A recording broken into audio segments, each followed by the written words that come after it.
Vote বৰ্জন কৰিব লাগিব সকলো ৰাইজ ওলাই আহক ভোট বৰ্জন কৰক যদি আইন সংশোধন কৰক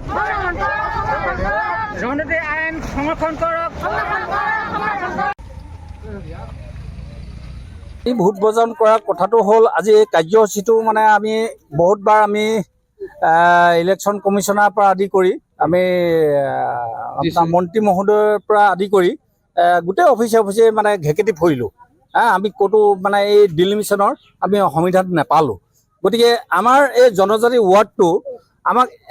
ডিলিমিশ্যন কৰি দিয়াৰ কাৰণে আমাৰ বেয়া লাগিছে কাৰণ জনজাতি মুক্ত কৰি দিছে আমাৰ বেয়া লাগিছে কাৰণ এই মানুহখিনি একেবাৰে সোজা সৰল মানুহ গতিকে এখেতসকলক যে এনেকুৱা কৰি পেলোৱাৰ কাৰণে আমাৰ বেয়া লাগিছে যিখন আৱেষ্টনীত আছিল জনজাতি হিচাপে গতিকে এই আৱেষ্টনীখন আমাক খুলি দিয়াৰ কাৰণে আমি দুখ পাইছোঁ মানে আমি আজি খুব কৈছোঁ আমি এই সংক্ৰান্তত গতিকে আমি পুনৰবাৰ আকৌ মানে আমাৰ বিমল বৰাক আমি অনুৰোধ জনাইছোঁ আমি তেখেতক মানে প্ৰাৰ্থনা কৰি অনুৰোধ জনাইছোঁ তেখেতে যাতে এই মানুহখিনিক মৰম দয়া কৰি এই জনজাতি যিটো জনজাতি আগতে আছিল সেই পুনৰ জনজাতি কৰি দিয়ক আমি সেইটোকে কামনা কৰিছোঁ চৰকাৰকতো আমি আবেদন জনাই আছোঁ বৰ্তমান আমি মানে ৰাষ্ট্ৰপতিক জনাইছোঁ প্ৰধানমন্ত্ৰীক জনাইছোঁ আৰু মানে যি মানে জনজাতি মন্ত্ৰীক জনাইছোঁ মানে আপোনাৰ পঞ্চায়ত মন্ত্ৰীক জনাইছোঁ সকলোকে আমাৰ অসমৰ মানে আপোনাৰ গভৰ্ণৰক জনাইছোঁ মুখ্যমন্ত্ৰীক জনাইছোঁ আৰু মুখ্যমন্ত্ৰীয়েতো আমাক কৈ দিছিল এইটো হৈ যাব এইটো মই কৰি দিলোঁ কিন্তু ইয়াৰ অন্তৰালত কি সোমাই থাকিল আমি সেইটো বুজি নাপালোঁ কি কৰিব আমি ভোট বৰ্জন এইটো সিদ্ধান্ত লৈছোঁ ভোট বৰ্জনে হ'ব এতিয়াতো কাটিব নোৱাৰি এইটো সম্ভৱেই নহয় গতিকে ইমান দিন কৰি থাকিলোঁ ইমান দিন বাট কৰি বাই থাকিলোঁ চৰণত ধৰিলোঁ অনুৰোধ কৰিলোঁ আমাক কোনো গুৰুত্ব নিদিলে এইটো চিক্ৰেটলি শব্দ এটা কয় প্ৰতিটো অফিচতে চিক্ৰেটলি শব্দ এটা কয় চিক্ৰেটলি মানে কি সেইটোতো বৰ ডাঙৰ এটা মানে অন্তৰালত বৰ ডাঙৰ এটা হেৰি সোমাই আছে আৰু যেতিয়া মানে সংযোগ কৰিছিল তেতিয়া আমাক জনোৱা নাছিল আমাকতো জনাব লাগে আমাক ক'ব লাগে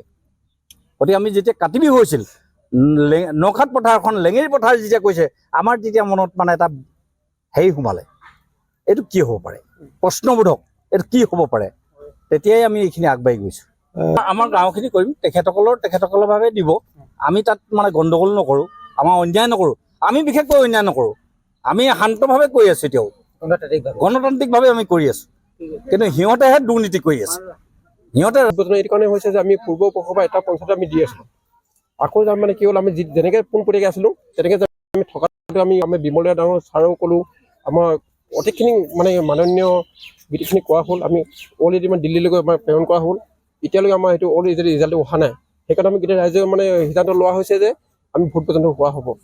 নাই এইটো কাৰেক্ট কথা এইটো মানে কি হ'ল আমাৰ একদম চিৰিয়াছ কথা এইটো আমি ভোট পৰ্যন্ত থাকিব নিশ্চয় থাকিব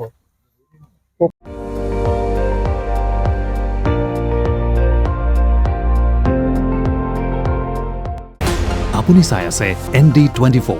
সৰ্বশ্ৰেষ্ঠ নহয় সৰ্বোত্তমৰ দৌৰত।